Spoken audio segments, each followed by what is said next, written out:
is going to work right now. Let me hand things off to Indigo Bishop and Robin Brown.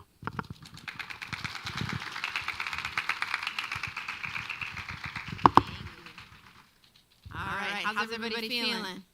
It's cool in here, much cooler than outside, right? All right, I'm so glad to be here with everybody. My name's Indigo Bishop. I'm a resident and a program officer at the St. Luke's Foundation, where I serve as a liaison for the Resident Advancement Committee. It's a body of 9 residents who award $6,000 grants for community projects that make the neighborhood healthier. The RAC, as we call them, award $120,000 each year to residents, neighborhood groups, and small nonprofits doing their part to close the health gap in Woodland Hills, Mount Pleasant, and Buckeye. Hi, I'm Robin Brown, a resident and member of the Resident Advancement Committee at St. Luke's Foundation. Other committee members in attendance, please stand. Do we have any RAC members? Yay. If you are interested in a grant or serving on the committee, come talk to us at the St. Luke's table in the atrium. At the St. Luke's Foundation, we recognize that community knows best when it comes to what's working and what is needed in our own community. That's why we are committed to hiring, working, and hearing from community through both the Resident Advancement Committee and through our online engagement platform at www.lev216.org. In fact, the reason we're gathered here today, or one of the reasons, is because we got 198 members of the community who used LEV216 to nominate 50 organizations for their dedication and commitment to the greater Buckeye community. And this is the kind of grassroots investment that's needed to fuel people-powered movements. So with that, let's get a glimpse into St. Luke's commitment to these principles through this brief video.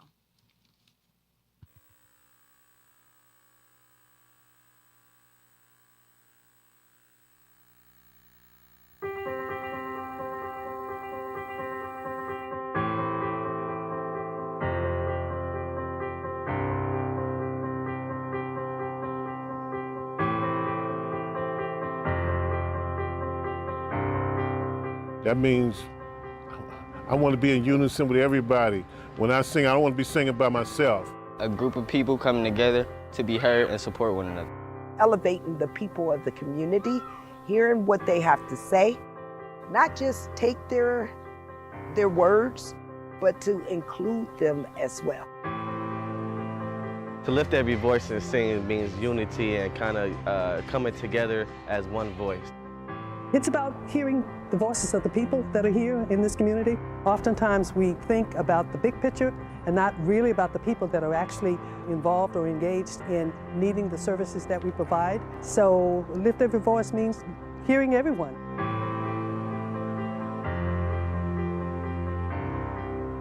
It's being in the community, right? It's working, living, playing. That's what really keeps me connected.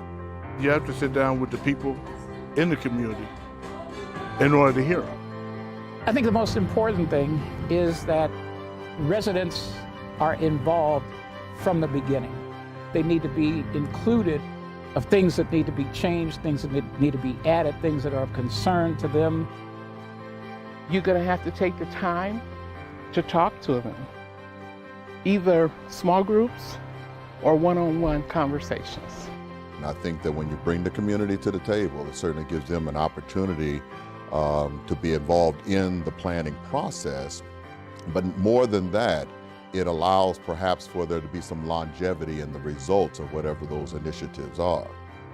Make sure that actual residents are represented and are given a voice at the table. Feel the same way about young people having a say in things that pertain to them. At the St. Luke's Foundation, we believe that community concerns are best resolved when the people who are most impacted are involved with leading the solutions. Lift Every Voice is about us having a listening ear to the community. We want to hear from those who are on the ground and in the trenches, and we have every intention to be responsive. So please, Help guide what programs and projects we give money to by becoming a member of Lift Every Voice. We know that the best way to foster good health and prosperity within the community is from the inside out. That's why we stand beside you to lift every voice.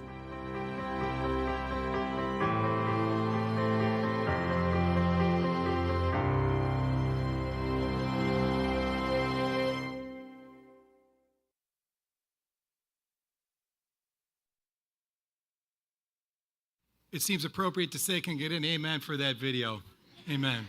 I always wanted to say that. On behalf of the St. Luke's Foundation Board, I'm honored to welcome all of you here today. My name is Terry Allen. I'm the board chair of the St. Luke's Foundation. And I wanted to thank Pastor Hall for his hospitality. It's a wonderful venue, and he's provided all the resources in his team here for us today. It's a wonderful thing. It's an interesting time for St. Luke's Foundation. The roots go back to 1894, and operation for over 100 years serving the community in the Woodland Hills, Mount Pleasant, Buckeye area. And we're at a point now where the St. Luke's Foundation and board is in a position to celebrate 25 years in operation. It's a pretty important time, and I'd like to get some acknowledgement for this big moment here.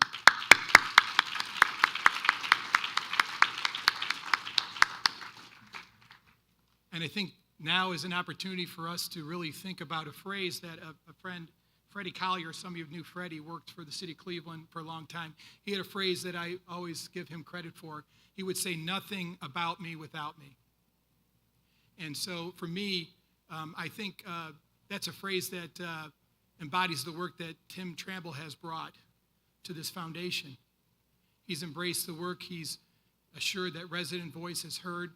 He's taken a strong focus to assure that resources are moving to places where they can be used in the community, by the community, for their community, and that residents' voices are heard. And so for me, I would like to just take a moment to thank Tim for coming to us in the middle of the pandemic in 2020, joining the foundation as our president and CEO, and he embraces and embodies nothing about me without me. And I am very pleased to introduce the president and CEO from the St. Luke's Foundation, Tim Tramble.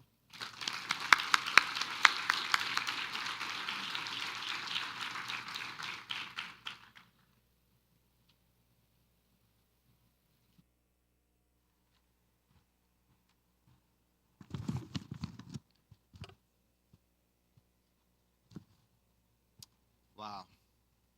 It is such a pleasure to be among so many friends and community partners. Thank you, Terry, for such a wonderful introduction. On behalf of our board and staff, I want to say that we're very thankful for everyone who's in attendance. Thanks to Dan Mouththorpe and your team of the City Club for bringing your platform to the neighborhood. Thanks to Pastor Hall and Morning Star Baptist Church for graciously hosting the forum. And thanks to Erika Anthony and our panelists for agreeing to be the stars of this show. We have other stars of the neighborhood that we will share momentarily, but first, please give me the liberty to reflect upon the strategy of the foundation and the journey that it has taken us. In 2018, the St. Luke's Foundation completed a strategic plan that was ahead of its time. The foundation centered equity and took an aggressive stance on the root cause of health disparities as it pertains to race, as it pertains to economics, and as it pertains to education, declaring that people will thrive if not for racism, and if not for poverty, and if not for the adverse conditions and circumstances within their environment. We have since taken an even more aggressive stance to move beyond the words and put the bold plan into practice. More than ever before, we have shifted and shared power. We have taken the idea of a resident-led decision-making body from concept to reality, as you just witnessed. The committee is comprised entirely of residents from the St. Luke's footprint and has full decision-making authority over the community grant awards. We now fund more BIPOC-led organizations and more organizations within our footprint. In fact, the rate of grant awards to BIPOC organizations grew from just 13% in 2018 to 51% in 2021. Thank you. We have brought the concept of participatory philanthropy to life with Lift Every Voice community engagement platform. So there is a reason why God has placed us all in our respective roles. A day and time when the liberties and self-supremacy of our women and our communities are under constant attack. A time within our lives where the viability of our democracy is at its most vulnerable state. Our people and our neighborhoods are not inherently dangerous. It is the conditions we are placed in that are inherently dangerous. We know, thank you.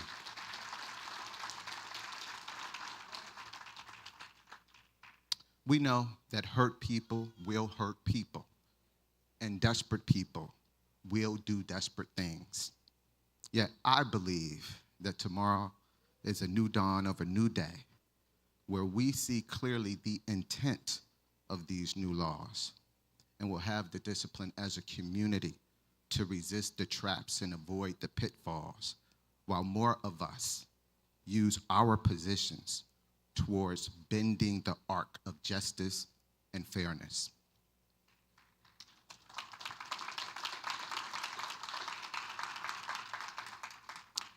Today, we're using our positions to honor and uplift the soldiers who've stood in the gap of inequity across the St. Luke's footprint.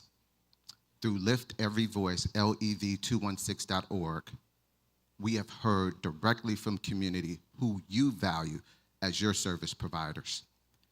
As T.C. Lewis so eloquently states in the PSA of WOVU for Lift Every Voice, it is time for the foundation to put its money where your mouth is. So I am very proud to tell you and to share with you that today we're not only honoring 25 organizations and 25 businesses within the Buckeye, Mount Pleasant, and Woodhill neighborhoods, but in celebration of our 25th anniversary of the foundation, we are awarding these organizations and businesses $25,000 each. Yeah.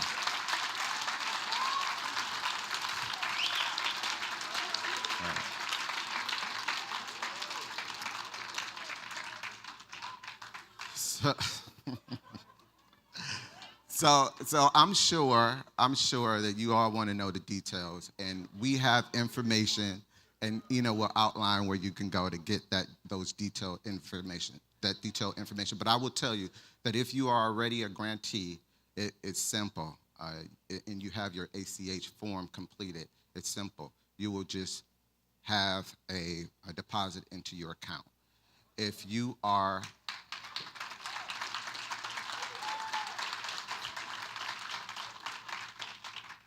a nonprofit organization that's never had a grant with us, of course, we need a grantee inquiry form completed, but you won't have to complete an application. If you are a nonprofit organization that is not a 501c3, we will work with you to identify a fiscal agent. And if you are a business, we've done our homework legally. We can fund you directly, but there are stipulations to how we can fund you, and we'll work those details out with you. So I have just two other things that I need to do. My time has been overspent, but I have to thank two entities. One is the Guardians baseball team. I met with Paul Dolan, who is the owner of the Guardians, and I told him what we were doing, and I told him how we function as a foundation, and he said we have to be a part of it. Is Rebecca here? Okay, Rebecca is here. And thank you, Rebecca, and thank you, Paul, and thank you, Guardians. And then lastly, I just want to thank the wonderful dynamic staff of the St. Luke's Foundation. Yeah.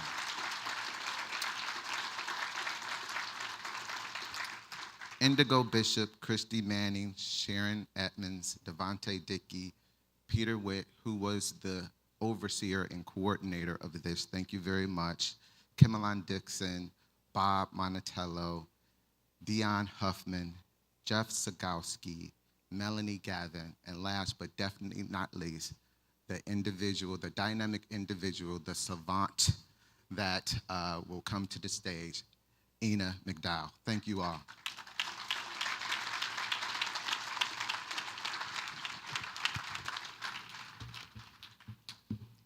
Thank you so much, Tim.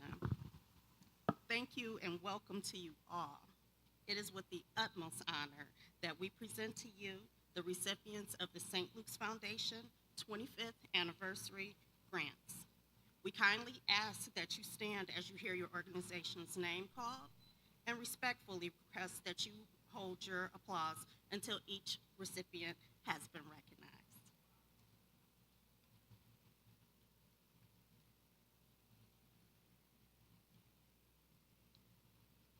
99 Treasures.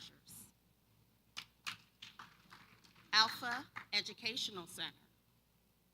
ATNSC Center for Healing and Creative Leadership. Benedictine High School. Brand New Community. Buckeye Christian Collaborative. Seacole. Concerned Citizens Community Council. Please hold your applause. Creative Healing Foundation. East End Neighborhood House. Envision Cleveland. Fair Hill Partners. First Cleveland Mosque. Literacy in the Hood. Mount Pleasant Ministerial Alliance. Cleveland Muni Sports League. Murtis Taylor. New Era Cleveland. Shad Newsletter. The Providence House. Thea Bowman Center. Thunder Roar Inc. Uplift. Youth-led community service initiatives. A Touch of Rain Nail and Spa. Abide Yoga. The Academy Tavern. Big Al's Diner. Bloom Brothers Supply. Call and Post Newspaper. Cleveland Over Everything, a Greater Buckeye. Eastside Daily News. Edwin's Bakery and Training Center. Henry's Dry Cleaners. The Hit Factory. Marshall's Barbershop. Mount Pleasant Newsletter. My Village Yoga. Nikki's Barbershop. Orban's Fruit and Flowers. Our Favorite Things Boutique. Polished Professionals. Something Good to Eat. The Breakfast and Vegan Club. Unbar Cafe. Wanton Horn Chapel of Peace. Woodhill Laundry Co-op. Zanzibar Soul Fusion. Youth-led entrepreneurship initiatives.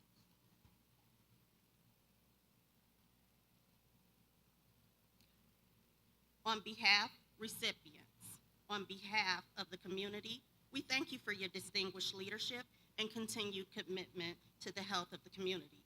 We invite you to remain with us until the close of the event to receive your packet detailing your next steps. Please find us at the St. Luke's Foundation table at the end of the event. Family, friends, colleagues, and associates, please join us in congratulating these recipients.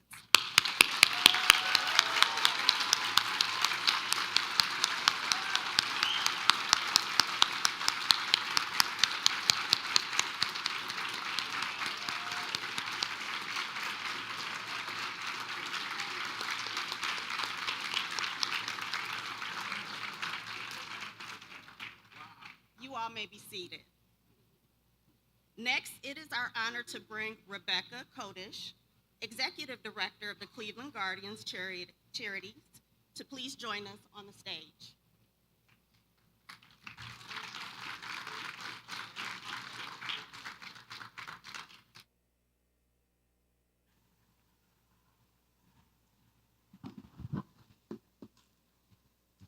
Good evening, everyone. It's so wonderful to be out in the community. I have to say, it's been a while with COVID. I think this is one of my first community events that I've been out at, so it's a pleasure to be here with everyone.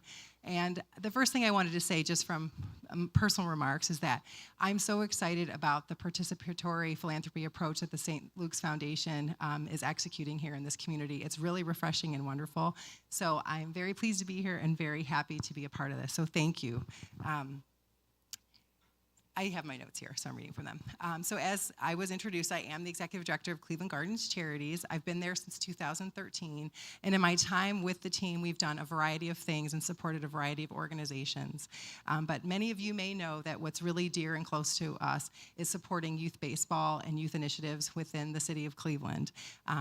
Right here in this community in 2019, during the All-Star Week, we renovated field number 7 at Luke Easter Park. I don't know if any of you have been to that field, but it's a beautiful asset, I think, to the community. And last summer, we renamed it in honor of C.C. Sabathia. So we love that project. The St. Luke's Foundation was a partner. And so we're excited that kids are playing baseball there, and that I think that's a place where we can continue to work together and grow. So today, I'm excited to announce, as Tim alluded to, that we are going to be making a pledge this coming weekend. So some of you may be aware that we are celebrating the 75th anniversary of Larry Doby breaking the color barrier in the American League. So thank you for the applause. We do have a lot of very exciting things happening at the ballpark, and so we're happy that this announcement will be a part of that. But I just wanted to share that in honor of Larry and also in honor of the St. Luke's Foundation celebrating their 25th anniversary, we're making a pledge of $14,000 to the youth of the community that the St. Luke's Foundation serves. And we have not decided where this is going exactly yet, but I know under Tim's leadership and with the help of Indigo Bishop and other folks from the community that a wonderful decision will be made. And so we're very excited to be working with you on this and making this pledge to you. So that'll be happening on Saturday before the game. And that's my announcement. So thank you again for having me. Lovely to see friends in the audience too. Thank you.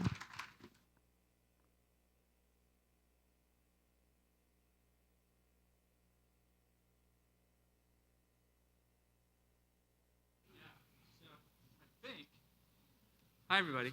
I'm back, just filling a little bit of time here while Pastor Hall, where's Pastor Hall?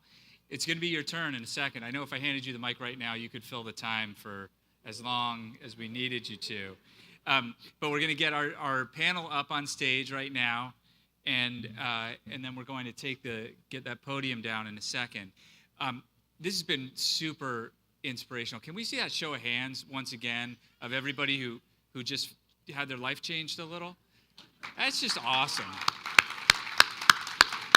That's awesome.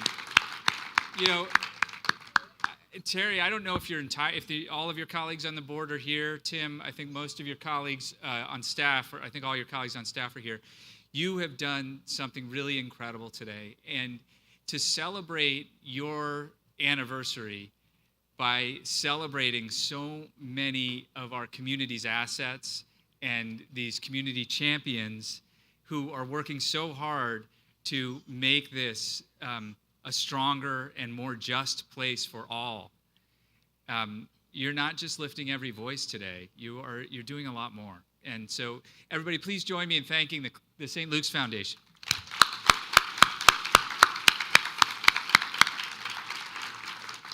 And now, Pastor Hall, it is my pleasure and my honor and my privilege to welcome you to your podium to officially begin our City Club Forum here at your church, Morning Star Baptist Church. Please, sir.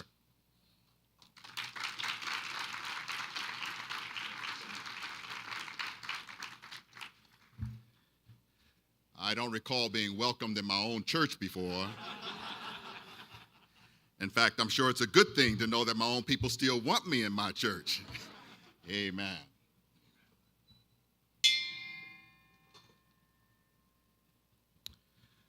Good evening and welcome to the City Club of Cleveland. My name is Reverend Clarence Hall Jr., and this evening we're gathered here at Morning Star Baptist Church on Cleveland's East Side, where I serve as the senior pastor.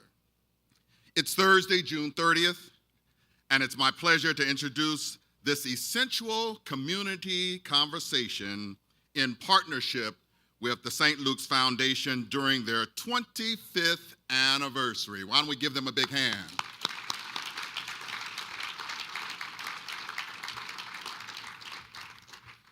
But before we move further, allow me just a moment to share with you just a little bit about Morning Star. Next month, we'll be celebrating 105 years of service in the greater city of Cleveland.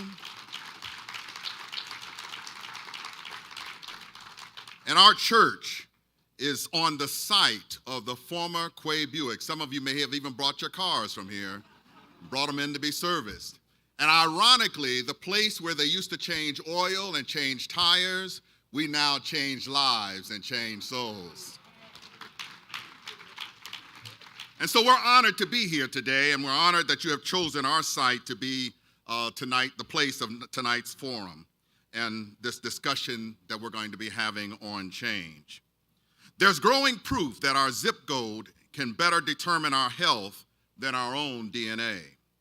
Factors such as social connections and financial security and the lack of resources can prevent a person from reaching their best health, with racism and classism as their major barriers. In our communities, as well as in our neighborhoods, we know what issues each of us face because we live them each and every day. We've heard a lot of talk, and we've been promised a lot of action. But what if we can learn from those who are engaged in grassroots work right now? And what if we're able to move the needle toward equity for our own families and for our own friends? Well, that's why tonight we're going to be highlighting local efforts and demonstrate the resiliency and the strength of community power building to achieve health equity. Joining us in this conversation is Jerry Elias Pena, Chief of Culture and Engagement and Senior Partner at Gradient Think Tank. Jerry has over 20 years of experience advocating for people of color, organizing to change policies, and working to give voice to those who feel voiceless. You may also recognize him as a network builder at Neighborhood Connections. We also have LaTanya Goldsby, who was raised right here in Cleveland and is the co-founding president of Black Lives Matter Cleveland. For the past 5.5 years, she has taken on the role as an outspoken activist and community organizer, deeply rooted in seeking changes to the ways in which police interact with African American communities and communities of color. Then we also have with us Greg Groves, a practicing attorney and an active community member with Neighborhood Up and the Morelands Group. He was the founding organizer for Project Interface of the Buckeye Woodland Community Congress, which was a grassroots community coalition from 1974 until 1987. He's also a founding member of the Greater Cleveland Congregations.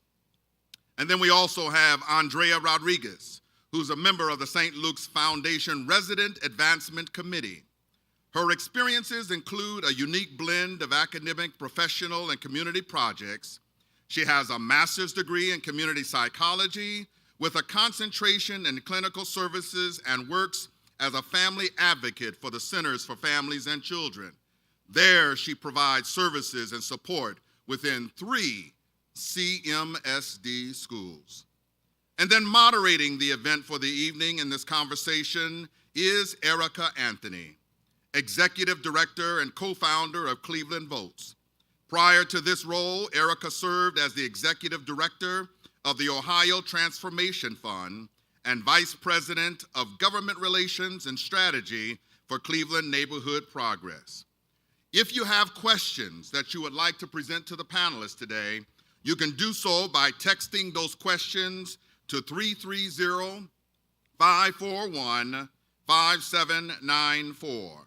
That's 330-541-5794.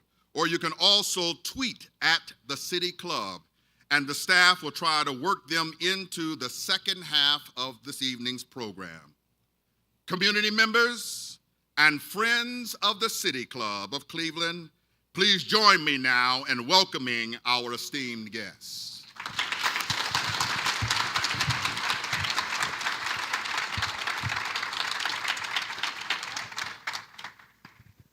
Make sure I'm on. Fantastic. Thank you so much, Pastor. Y'all a good-looking crowd out here. Give yourselves a round of applause.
That we can design a new way of organizing our society that promotes health equity for all.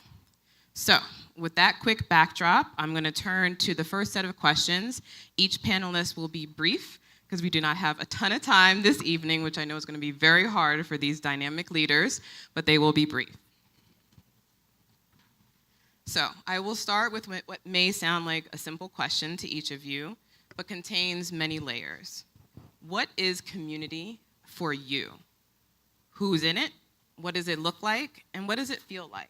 So I'll start to my immediate right and we'll just go down.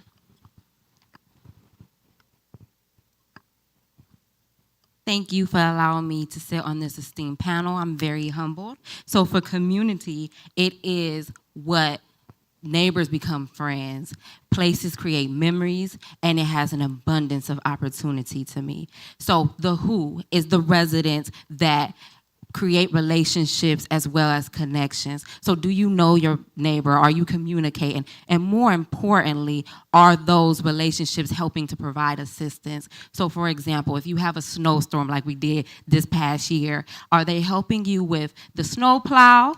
So what is it? It's the place that helps create emotional connections to parks, to buildings. For example, my mother's greenhouse, It allows me to remember sweet memories of my childhood. My nieces are growing up, as well as how does it feel? So for me, it either feels abundant or deprived. So if you look at a variety of communities, they have green spaces, they have access to healthy education, and the list can continue. I feel that these provide opportunities for residents to have a positive quality of life, or it creates a stressor in residents' livelihoods. In the Neighborhood Connections, Neighbor Up work. You'll see like a little red. In the Neighborhood Connections, Neighbor Up work, 2 words sum up the meaning of community, and those 2 words are connectedness and reciprocity.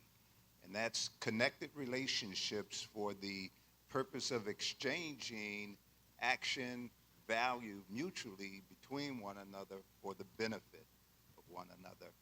And in our work, we deal with 3 cultures. We deal with actors from the private sector market culture, actors from the bureaucratic service culture, and of course the residential everyday citizen civic culture. And actually, we see 2 worlds. We see one world, quite honestly, that's dominated by the 2 previous actors, the actors in the private sector and the bureaucratic sector. And we see as a byproduct of that a lot of separation, a lot of pain in the disparities in the lives of people that we encounter in this 3rd sector of the civic,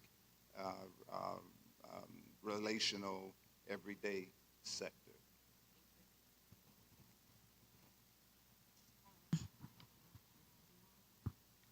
Hello? Okay. For me, community is a place where people have access to basic needs for living, such as food, housing, financial stability, access to opportunity and safety. Most of all the things that you guys mentioned before. Community is a place where everyone thrives. It's diverse, it's inclusive, it feels like home. Community is a place where we fellowship. We build and strategize with our neighbors on how to improve the quality of life of our community. Community looks like this room right here. It's diverse. People from different walks of life coming together to actually have conversations, hard conversations that are needed in our community. Good evening. So that's a great question. For me, that definition has grew and expanded as I've gotten older. I grew up in a super segregated city in Chicago in the Humboldt Park area, which was predominantly Puerto Rican 24/7. At 14, I moved to East 58th in between Superior and St. Clair neighborhood, and I got to see what a diverse neighborhood looked like at that time. It was Eastern European, Latino, African American, Asian, you name it, and my definition grew from there. And then throughout my lifetime and the work that I've been doing, I would say community is not only the people that you care and you love and that live in your neighborhoods, but it's also the institutions and the organizations that touch that neighborhood on an everyday basis. For me, that's what really makes a community. Thank you all for your responses. Just to summarize, I think I just want to note that no one said, the 50-foot yacht or, some bling or, anything extravagant. What I heard were what I feel like are some basic tenets that I think many of us desire in our life, right? Abundance. I love how you started, Adriana, with abundance. Thriving, as LaTanya said, right? Basic needs, right? These are things that we shouldn't have to beg for or plead for, right? They should be afforded to us because we're all human. And this notion around trust and relationships, right? We lost a lot over the last 2.5 years, right? We lost a lot of connection to one another. If anything, if we can say there's a silver lining, it prompted us to really understand the value of time, the value of people, and what that means and the ways in which we can connect. But I also heard a lot about systems. So we're going to segue there because we're individuals, humans within our communities, but there are systems at play. So in keeping in mind what you all just shared, let's talk a little bit about designing and undesigning. Some may say that the conditions of our community are by design, designed to keep disenfranchised folks marginalized. And at a systems level, how are the systems in our community oppressing and or suppressing people power? And if you have a specific example, that would be great. We'll start with Jerry and we'll come back down the line. That's a tough question. So I think there's many systems that are oppressive or keeping our folks from sort of excelling in their lives when we think about community. For me, an example of it, and I'm big into stories, so I'm just going to talk about my experience. I remember growing up as a kid, mother was on welfare. This was a time when there were really tough welfare laws, and actually the caseworkers would come and inspect the home to make sure that if you were saying that it was a home with just your mother in it, that your father wasn't living there and wasn't trying to help the family. And so my dad would have to leave every time the caseworker came. But not only leave, take his clothes, right, and leave for multiple days at a time because we didn't know when that caseworker was coming or when they were leaving, right?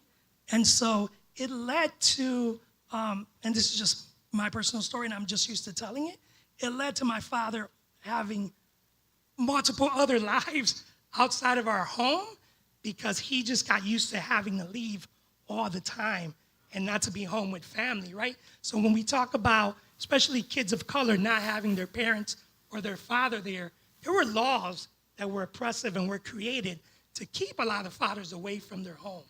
So just wanted to say that.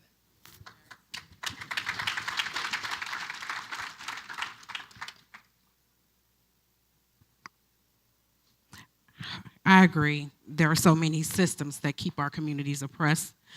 Part of what oppression is meant to do is to make us think that we have no power, to make us think that we can't change the circumstances of our community. I would ask which system, because we're impacted on so many levels. I think of the criminal justice system and the carceral system, for instance, one that penalizes poor people who can't afford to pay bail. The over-policing of our communities, which leads to us being targeted by law enforcement. I think of the electoral system that leads to us being ignored or ignored by our elected officials or policymakers. I think of systems of redlining and the lack of affordable housing, which forces us to live in certain areas, which are then disenfranchised.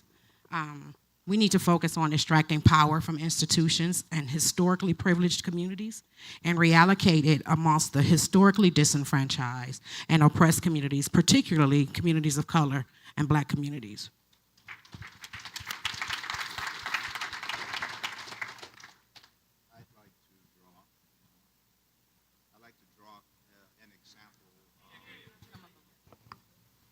Is it on? I'd like to draw an example from the bureaucratic public service culture, and I'd like to identify really a school system and my experience with a group of families that had decided that they wanted to impact the quality of their children's education. So between them, these three parents got together, found their own money, came into the community, started having community dinners, start sponsoring trips to movies, start doing things outside of the building, outside of the control, outside of the permission, so to speak, of the school. And there was a very conflicted relationship because of that, but these three parents succeeded in increasing the attendance performance at that school better than any other school in the city of Cleveland, at investment school in the city of Cleveland at that time.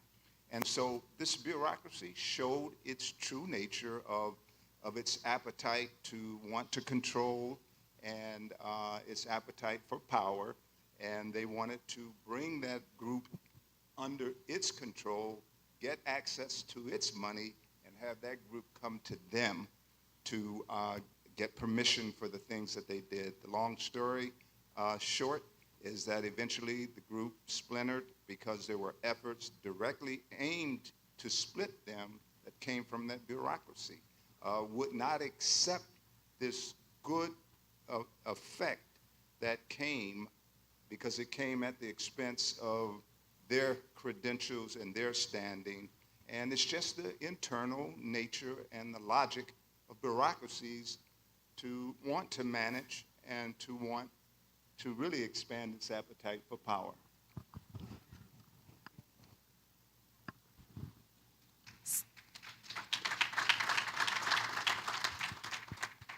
So I picked voter suppression. As we know in our history, like in the 1700s, it allowed certain people that had property. And if you think at that time, who had access to property, right?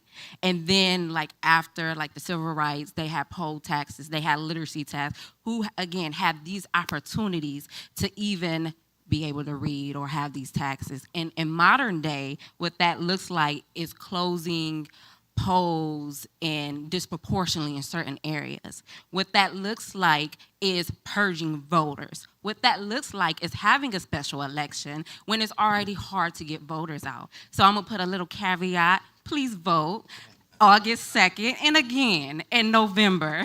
So I don't know the date. But also I think we know that these systems exist, but I just want to put out there how we as residents can address this, right? So I helped organize a judicial marketplace with the NAACP, where the goal was to really bring awareness of the primary election as well as the roles that judges have.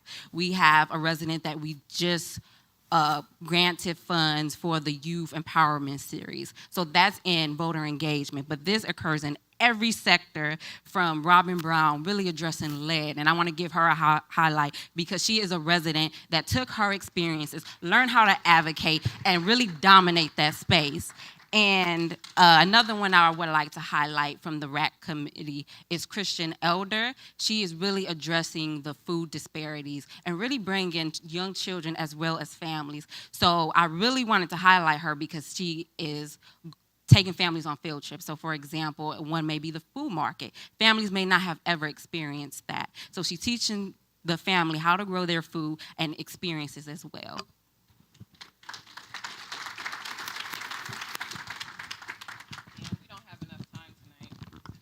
Dan, we don't have enough time tonight. So much just from those last few remarks. Some of the themes I heard is about hoarding power, right? Who has it, who wants it, who's willing to give it up? But what I also heard is that there is people power. And as individuals, we have power within ourselves. We have powers as a collective.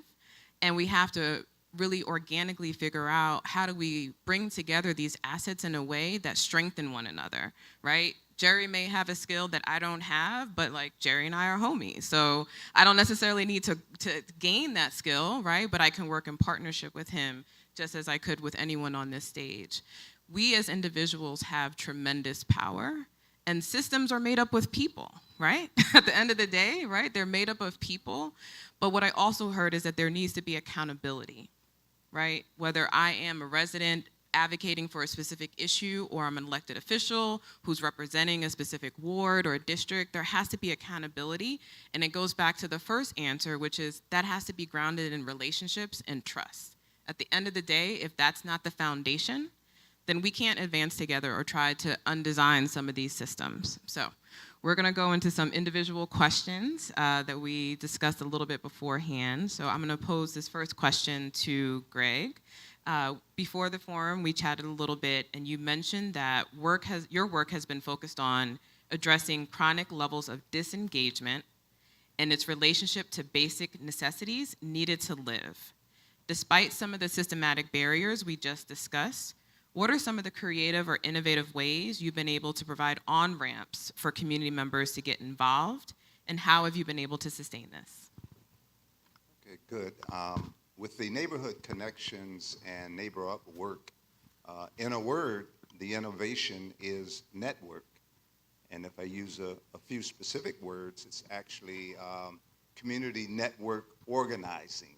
That is the innovation that takes us into the community. But before I give examples of the types of things we do, the intent of that innovation clearly is directed at feeding and caring for the aspirational energy of residents and who are caught up in their struggle for the fullness of their humanity, trying to make it in this world, to be affirmed as males and females and others, persons possessing the power to be their own subjects and not be dominated, not be oppressed, not be subjugated by any other in any other system. So we focus on that individual person. We try to create a culture of self-love, self-care, and in that we valorize the individual, we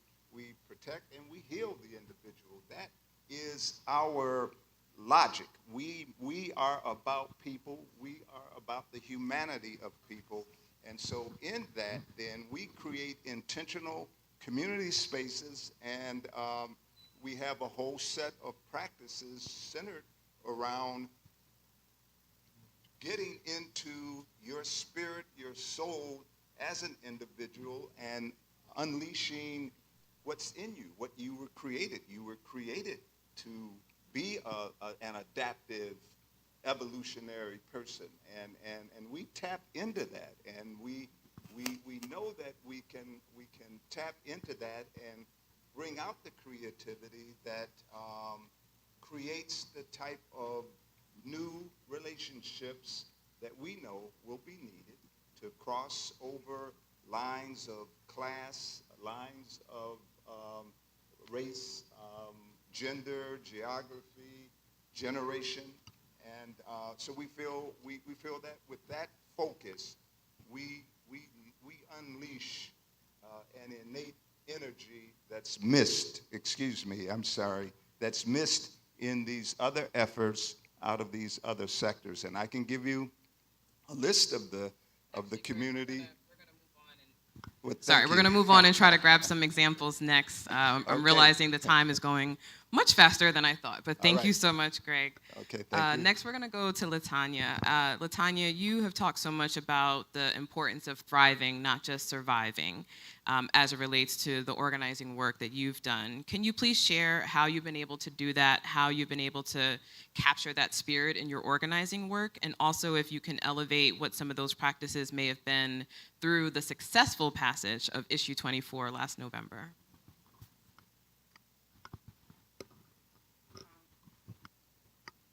Hello? Okay. For me, it's been participatory engagement, being a part of the solutions to the changes we seek, equipping people with the knowledge and the tools to be able to shift power within their communities, ultimately to change their circumstances. For example, we can't expect people to be able to save money to buy their first house without equipping them to understand financial literacy.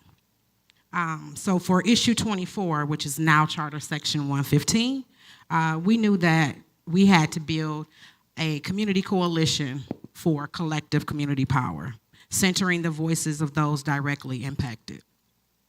We focused on community education to give residents the tools they needed to learn about the city charter and what it was created for.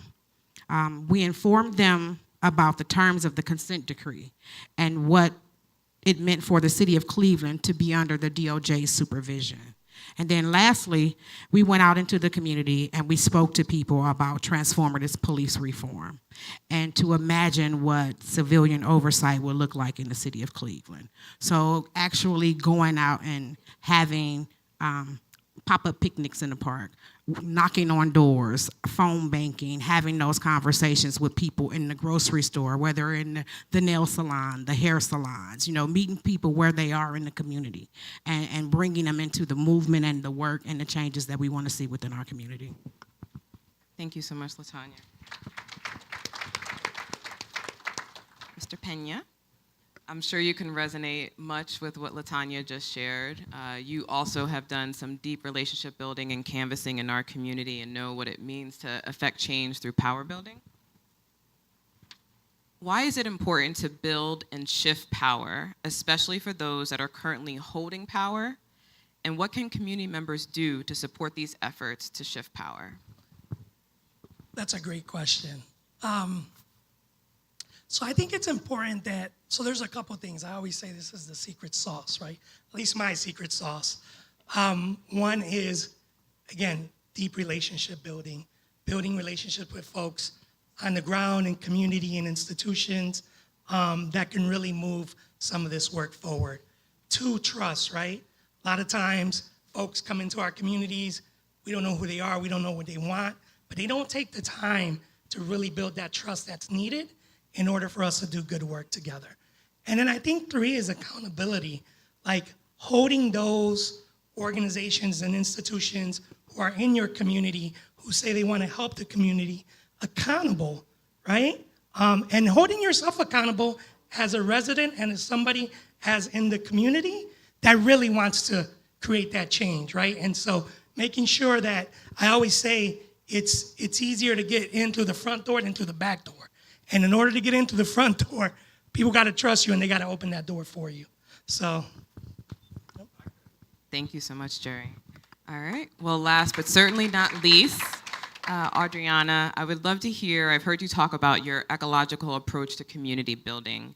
Can you share a bit with the audience what that means for you? How does that show up in your work? And then as a member of St. Luke's Resident Advancement Committee, we would love to hear a little bit more about your role there and the ways in which, as we heard today, you're connecting to community in a way that honors their agency and their power. Okay, so I'm going to try to be brief. So with the ecological model, basically it is how we can make collective impact. I know that we were speaking to that directly. So it has different levels. So on the micro level, it's very individual and grassroots. So an example is where I used to study on the front porch, and I used to have a neighbor come talk to me every time. Don't quit. Don't give up, which was extremely important as a first-generation student, and I really didn't have that support. On the meso level, which is organizations and institutions, a major institution was Family Transitional Housing Network. Family Transitional Housing that interrupted the cycle of homelessness for my family. And then Cleveland Housing Network, I'm sorry, those are starting to confuse. Cleveland Housing Network that brought us to the Buckeye community. So when we talk about impact, that institution brought our family, and if they weren't in existence, I don't know if I would be here today.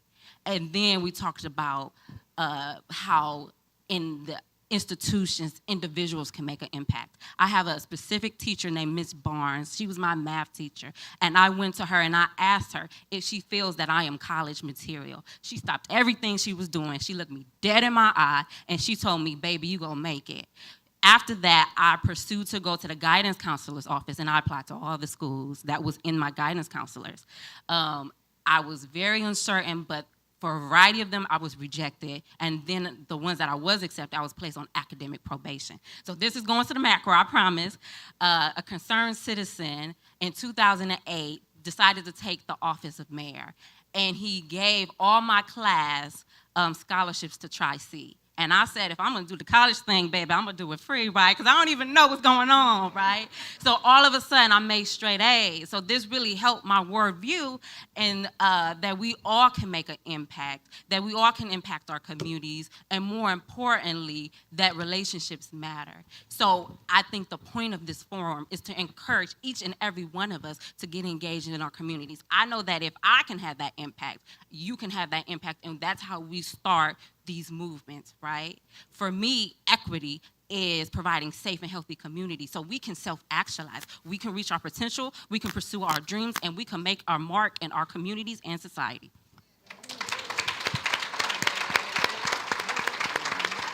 I be having passions, so I be trying, but and I gotta do the St. Luke's part, right?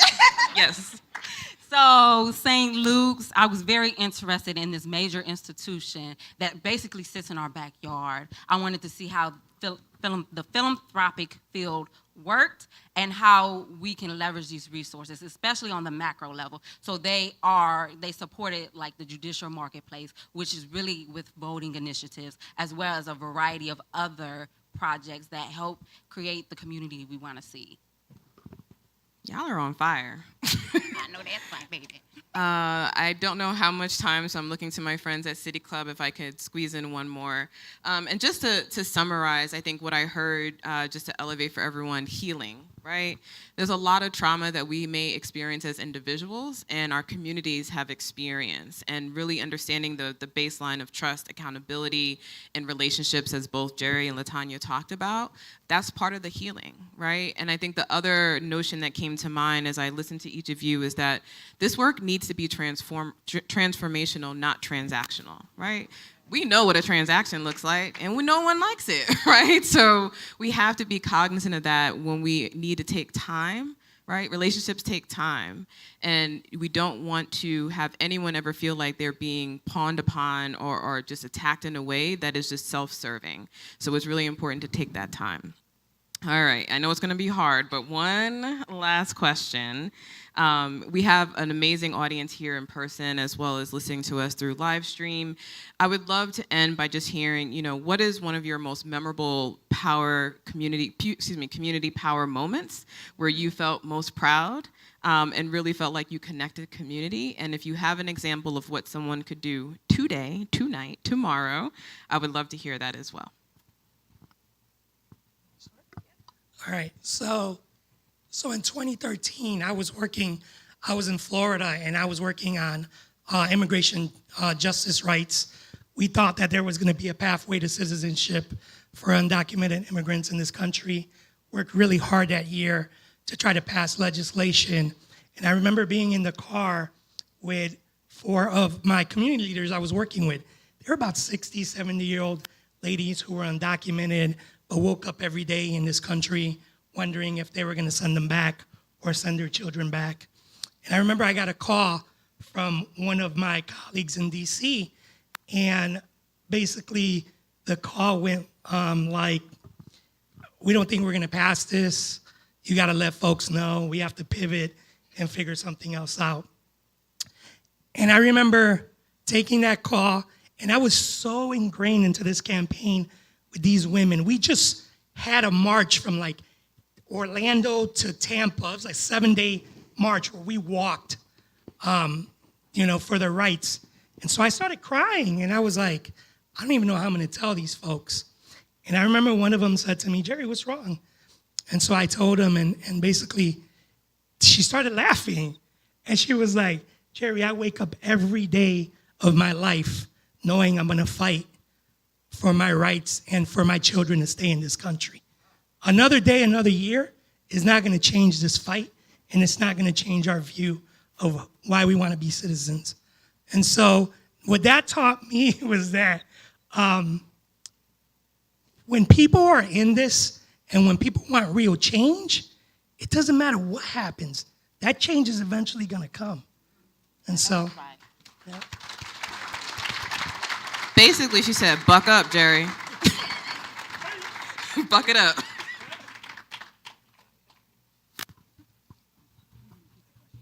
Yeah, I just would love to hear an example of where you have been able to shift power, an example of your work in the community, and if you have a tangible action item for our community tonight that they could do after tonight's forum.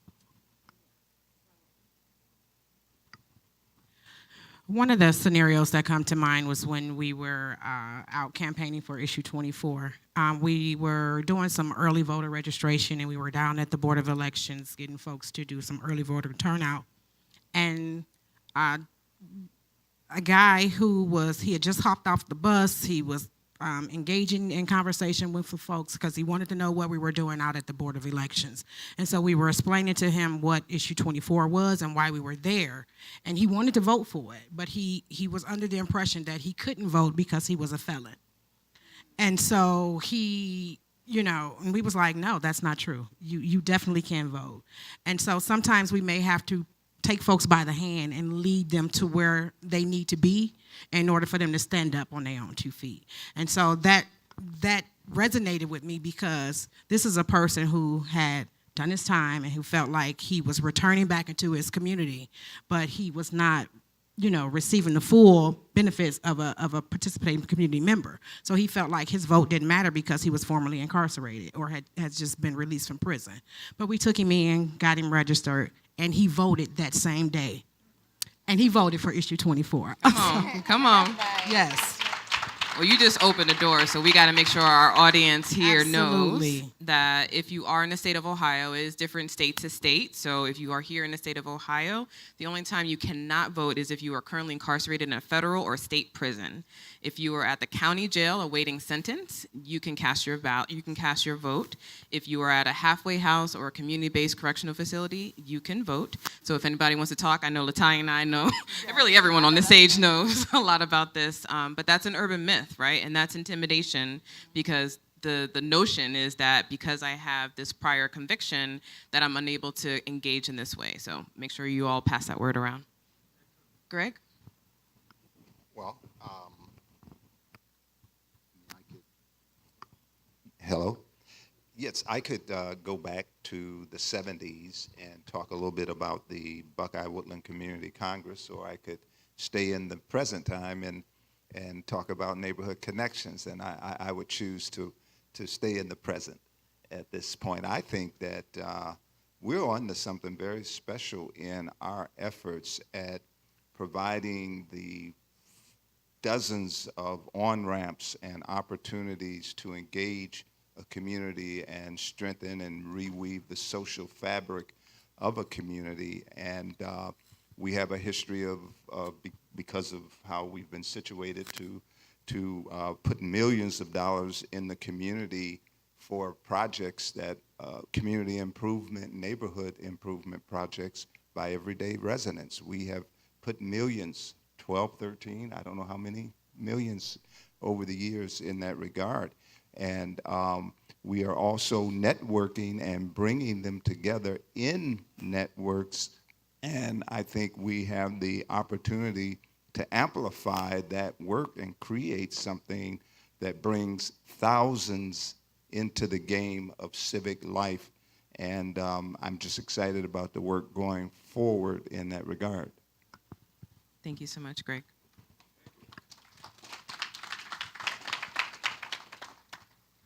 So I would say one of my favorite projects was my Carpool Cinemas, that's drive-in movies, that was actually hosted here.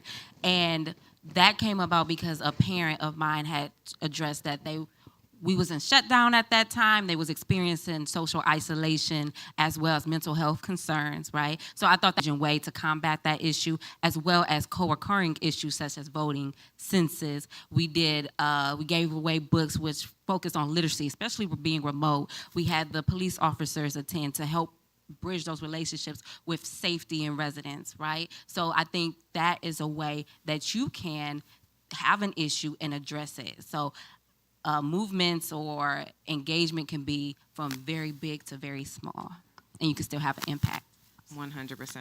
The work is hard, the work is arduous, but we also like to get lit, and we like to have a good time. So I think what I want to say before we turn it over to our audience Q&A is that we all have a place in this role of activating and organizing. I will say it could feel a little intimidating, but as Adriana was just saying, you can come at it from a big place, or by simply picking up the phone and calling your neighbor, by calling your legislator, by calling your city council person, and everything in between. Democracy building is a spectrum, and you have to find your fit. My fit may not be the same fit as Greg's, or my fit may not be the same as Jerry, but we all have a place. So thank you to our panelists. Let's give them a round of applause.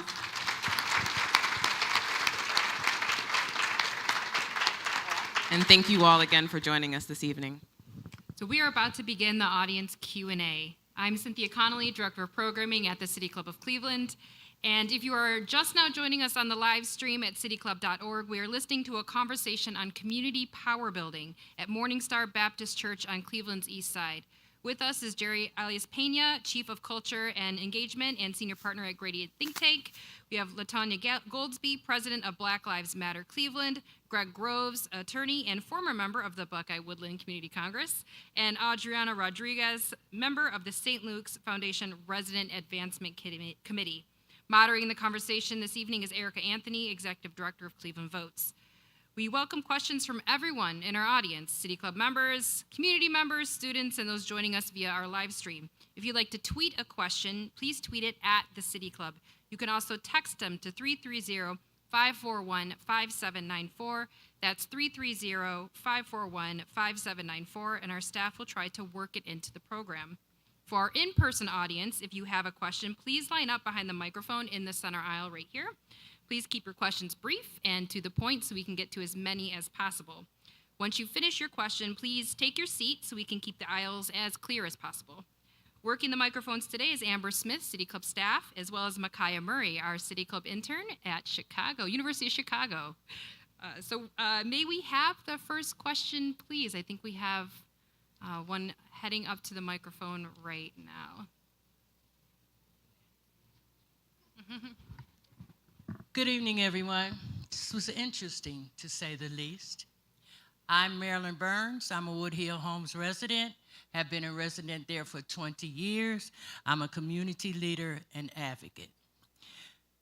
My question and concern, I heard a little bit briefly from this gentleman in the middle about healing and what we can do. Nothing in our community, first of all, is ever going to change until we start working on people's spirit. Where I live in subsidized community at Wood Hill, people are very broken. Nobody cares about the spirit of people. So I want to know, I'm gonna ask Adriana. She is one of the people that come to Wood Hill every time I give an event. I have not seen anyone up here at Wood Hill when I do an event except for her.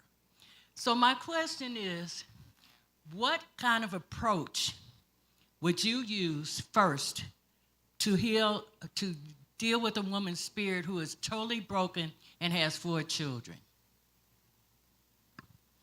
So I think it's very important to gauge where she is. First, I think of Maslow's hierarchy of needs. So if she has very immediate needs, such as maybe housing or food disparities or maybe a variety of issues, I believe that it's very hard to work with someone if they're in a traumatic state, because even the way our brain is processed, right? It's more of the brain stem, and it's hard to rationalize because your frontal lobe isn't activated, right? So you really need to see where they are, address those needs, if there's any needs that needs to be presented, and attempt to build that relationship, as we were saying, because if she doesn't trust you, she will not learn from you, she will not seek a resource. So that's been my experience, to really start meeting those needs, building that relationship, and then move to whatever your goal is.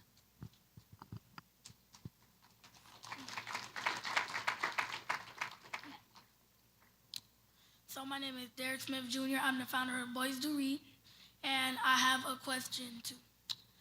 So I have a question about learning and education. So my question is, do you think learning should be important for everybody with different zip codes?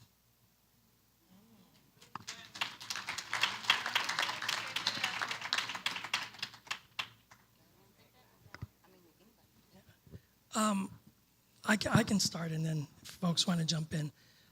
I think it doesn't matter what zip code you live in. I think everyone should have the same access to education that everybody has around the city.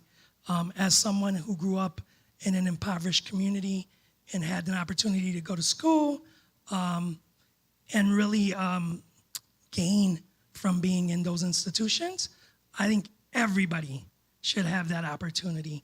And I think it's pretty sad that we don't invest in public education in this country, that we don't invest in communities where children that look like us live and don't have the same opportunities as those maybe in a zip code with a higher income.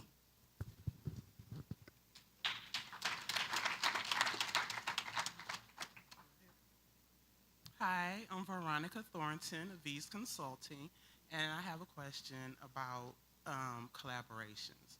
As we know the power of community, in the city of Cleveland, there seems to be a lack of collaboration amongst many of the communities and nonprofits. So how do we address that without everybody feeling there's a power struggle?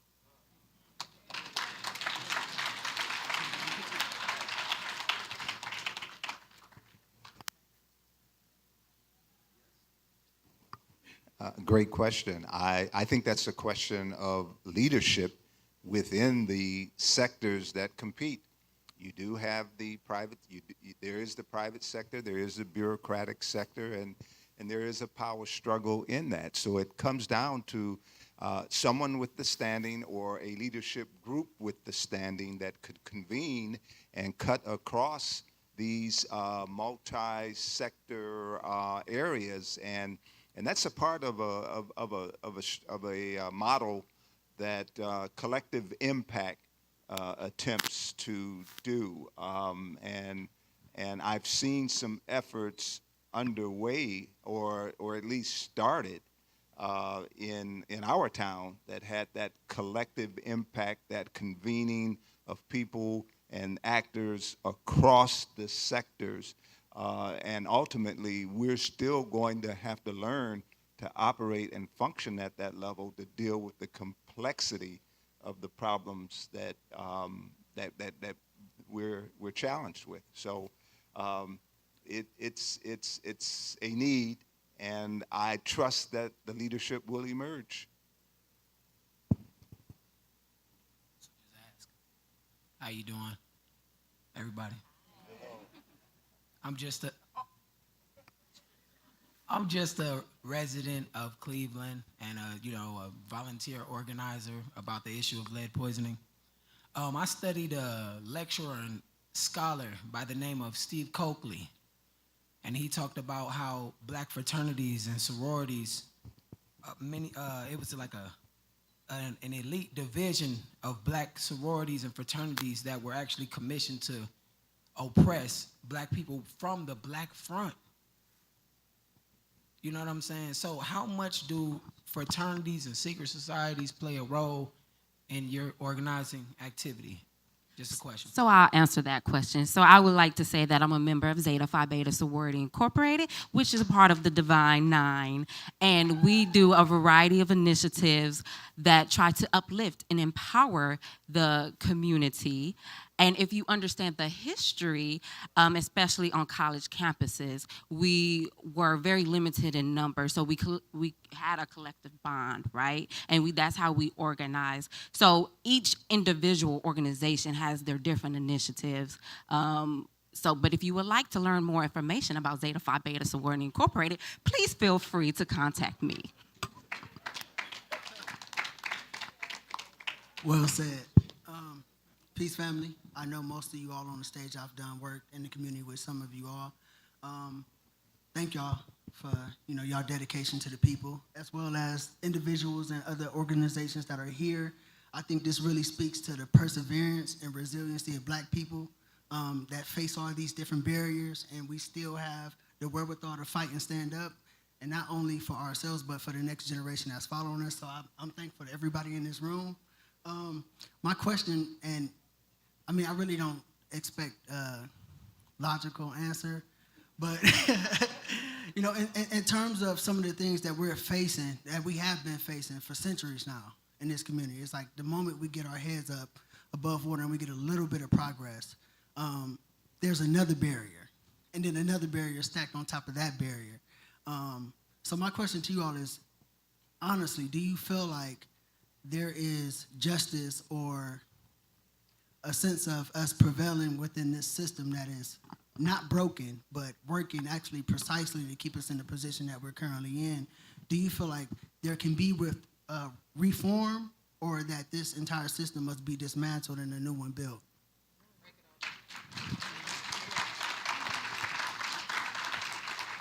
So historically in Cleveland, we've had a problem. Most folks know that we've had a problem with policing. There has been attempts at reforming the Cleveland Police Department for the past 100 years. And so we knew that in order for us to get the change that we were seeking, we would have to mobilize the community. And that meant bringing people into the conversation who normally wouldn't have a seat at the table, and actually engaging with those folks and trying to see what changes they wanted to see within their community. I definitely do believe that you can change your circumstances if you mobilize and educate folks on the ways in which how to get to that goal, which is some of the things that we did during issue 24. A lot of folks didn't know what the consent decree was. Folks didn't know that we were under the consent decree for the past 6 years. They thought that, once the DOJ came in and did with their report, that was done and over with. And so educating folks on how to actually shift the power within their communities and bring them into that movement. And like Erika said, there's room for all of us, and there's power in numbers. Thank you. I know I'm a moderator, but I have to chime in here and thank you for your question. I think the other notion that we have to think about is what Ms. Marilyn asked in the beginning of the Q&A is about our individual healing, which connects to our community healing. I think about, I like to quote artists and rappers and stuff. So I think about Lauryn Hill's doo-wop song, how are we gonna win if we ain't right within, right? So there's a personal responsibility, right? There's a journey that we have to take as responsible humans on this earth and then transfer that in a way that is seeking to make that transformational change, right? And Greg and I talked about this a little bit before we got started. It is really debilitating some days. I'm gonna keep it 100, right? Like, to your point about the layers and not seeing like, oh my gosh, like we took one step forward and then boom, we get like sucker punched and all of a sudden we're like 10 steps back. But with that, you have to find your moments of peace, right? I shared with Greg, I had a friend pass away today, and I started my day unbeknownst to me that I was gonna receive this news with my husband by the water. And in some ways, I felt like that was actually meant to be, right? To prepare me for what I was about to experience today. So we have to take that individual responsibility for ourselves and love on ourselves, get right within, and then we can be better stewards to one another in the community. Thank you. Just to get a text question in for the people watching over our live stream, this person wants to know, how does representation in big spaces like corporate offices and major nonprofit and philanthropic organizations help build power for communities? And how can people in these spaces still stay true to their identities and help share power with their community?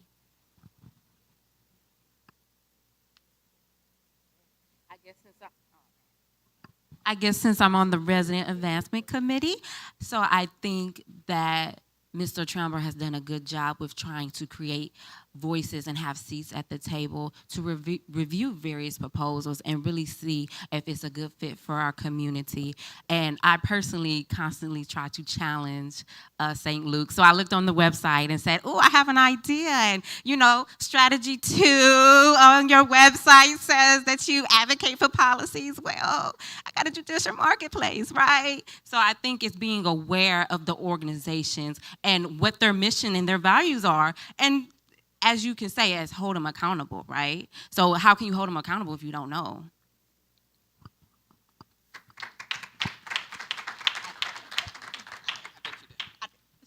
Good evening, everyone. My name is Ronnie Cannon. I do work with an organization here in Cleveland towards employment, workforce development. I guess I'm not sure if it's totally a question, more so a comment, just to kind of get the panel's thoughts on it.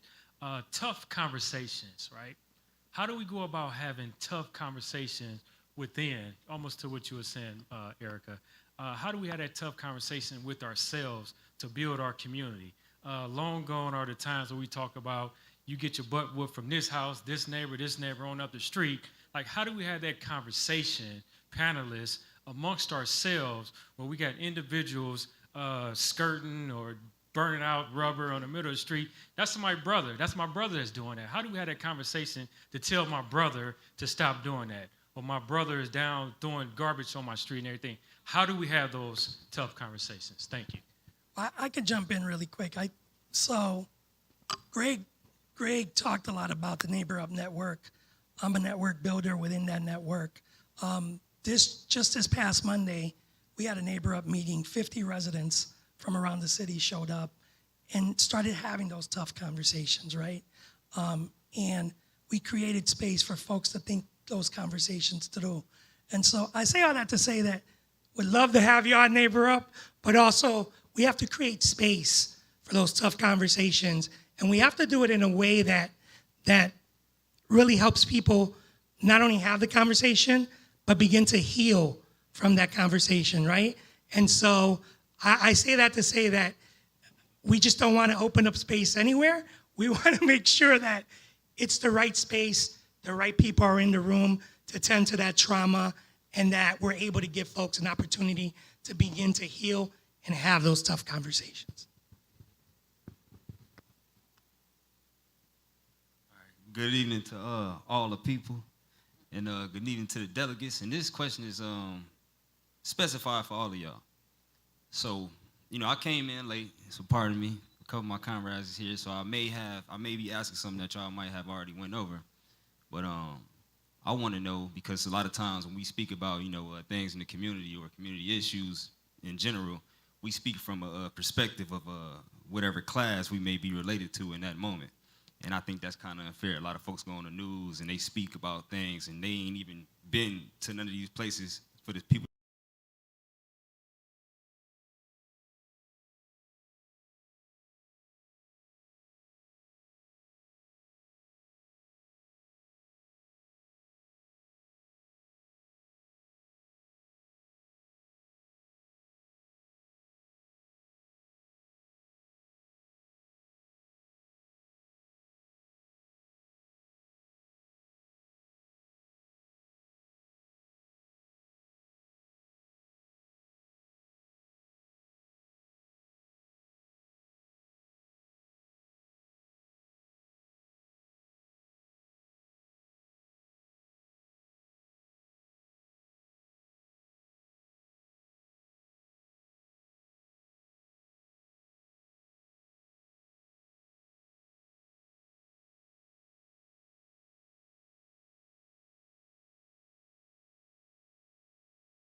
It looks like community members coming together in rooms like this, spaces like this, having conversation to see how we can come to an agreement that will really actually create transformative reforms that will benefit not just the least of us, but all of us.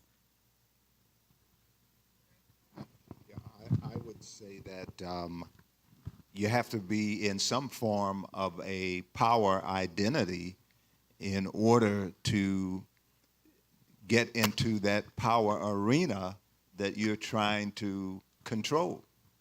And if you don't have a base, if you've not built that base, you're not going to get anywhere near the control that you're seeking. So community control has to always speak to the base of support behind you and how is that being developed.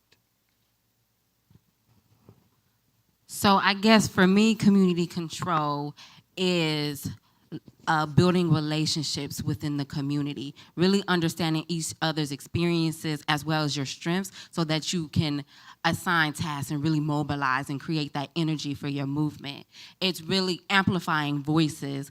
As we see in society, there are many isms, from whether it's ageism, gender, sex, the list can continue, right? Really understanding your experiences so you can sell your why, right? Because I believe that stories as well as logic is what helps makes change. And more importantly, really understanding those assets in your community so that you can maybe knock on St. Luke's door and apply for a grant, or maybe understand what this organization's purpose is and hold them accountable. And I think really to make community change, you have to believe that you can make the impossible possible, that you can set this idea into reality. So I want to note that the streets are a corporation. We can talk about that offline. Secondly, I want to channel the energy of the late Mansfield Frazier. Some may know him. He was one of my first friends in Cleveland. And when I met Mansfield and started to learn more about him as a person and his story, one of the things that he shared with me, for those that don't know, he was previously incarcerated, but had been out at that time when I met him for some time. And he said, you know, the things that I did that led me to incarceration, I've just got a little more savvy now, right? I'm still hustling. He's like, I'm still out in these streets hustling, but I found ways to do it where I'm not getting myself caught up. So I do think it's really important to think about, again, like, we're not a monolith, right? None of us are a monolith. Even the 5 of us sitting up here, we represent different organizations, we represent different parts of the city, but there's a collective bond among us because we have shared value. So again, the importance of understanding that each of us have value in ourselves and in our contributions to our community. And it's about being savvy in your hustle, right? And in the words of Mansfield, like, I'm out here in these streets, I'm making things happen. I just know how to do it in a way that's not gonna have me caught up in prison. So I think for community control is harnessing that individual power and then figuring out how collectively we can bring together to make change.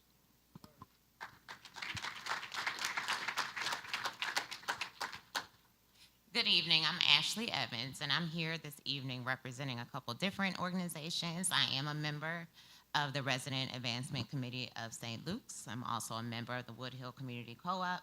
I do a number of things. And I also am a very proud member of Sigma Gamma Rho Sorority Incorporated. So if there's any conversation that we'd like to have about BLGOs and how we try to advance our community, I'm always there, and there's probably a couple gentlemen here in the room too as well that can be identified. But anyway, my question for the panel is, we've talked about these segments of power, but what I would like to hear more about is how the work that we all do is connected to political power and what we do after the vote. So voting is so instrumentally important, and I definitely say that it is just a basic right, and it's almost one of the easiest things that we can do as a citizen to be engaged. But I also feel like we fall short on the rest of the process in between time, in that 4 to 2 year cycle when someone has become elected. So can we speak a little bit to that and what that looks like for our community?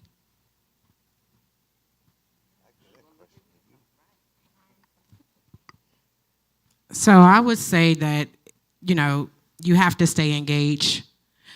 Even once the election is done and over with and you voted for your particular candidate or your particular issue, you have to remain engaged, even in the downtime. Continuously educate yourself about candidates that are seeking your vote. Don't just frivolously vote for folks because they're on a particular party ticket or a particular ballot. Actually educate yourself about the candidates that you're giving your vote to. We do that so often, just voting by name, that oftentimes that we don't research the candidates to really understand what policies and procedures and legislations that they support that will affect our life. So candidate education, I would say, keep educating yourself even in the downtime, and also going into the community and getting folks registered to vote, even the young folks. This past year, Tamir would have been 20. So we always get out into the community and we educate our young folks about the importance of being a registered voter.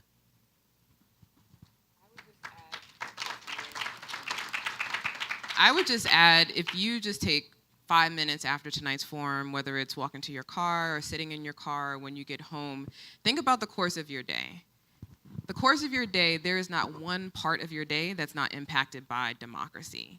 So we heard Jerry talk about his personal family situation, right? In one specific system. We heard LaTanya talk about other systems like the criminal legal system. When I wake up every day, there's probably a million different times that democracy is impacting my life. And it's figuring out what is the way that I want to activate and how do I want to mobilize, right? Is it me going down to City Hall and now providing public comment? Guess what? We didn't have public comment a year ago. But thanks to the organizers of our community, we can now provide public comment at City Hall. Is it continuing to make sure that there is accountability with issue 4 in its implementation? Is it calling and writing letters, right? We had a major decision that came down a week ago from our Supreme Court as it relates to reproductive rights. Is it just holding a kitchen table conversation with my friends to make sure that we understand what that means for our lives individually, our communities' lives? But there's really nothing that's not impacted by both small d democracy as well as big D democracy. So I think, Ashley, to your question about making it real, yes, it's about August 2nd, showing up for our special election, or coming in November. But in between that, there are a multitude of opportunities that you can step in and really activate yourself. And again, it doesn't have to be this big, grandiose thing. It could literally just be sending a text message on election day and saying, hey, did you guys, to your family, to your friends, to your neighbors, did you go vote? The next day, do you know there's a city council meeting that's going to be talking about this issue for our street or our neighborhood? And just continuing to keep that communal participatory action going as a relate of your leadership and seeing the ways that people can mobilize together. All right, thank you to our panelists, Jerry Pena, Latanya Goldsby, Greg Groves, Adriana Rodriguez, and Erika Anthony. This forum is presented in partnership with the St. Luke's Foundation as part of their 25th anniversary this year. We are honored to be part of this milestone celebration and grateful to the St. Luke's team and the Resident Advancement Committee for all of their collaboration on tonight's forum. Round of applause for the RAC. Thank you as well to Pastor Hall and Morning Star Baptist Church for being such gracious hosts this evening. And a heads up, the City Club is off tomorrow, Friday, July 1st, in observance of Independence Day, but you can catch us again on Friday, July 8th. We will be joined by Crystal Bryant, Executive Director of the Cleveland NAACP. Crystal will examine what Black freedom means today in America. Tickets are available, and you can learn more at cityclub.org. Then on Tuesday, July 12th at noon, we will be back in Public Square in downtown Cleveland. It will be our third outdoor free forum in this summer series. Tony Richardson, the new president of the George Gunn Foundation, will be in conversation with Evelyn Burnett, co-founder and partner of Third Space Action Lab, talking about Cleveland's next era in philanthropy. We hope to see you all there. And that brings us to the end of today's forum. Thank you, panelists, and thank you, members and friends of the City Club. I'm Cynthia Connolly, and this forum is now adjourned.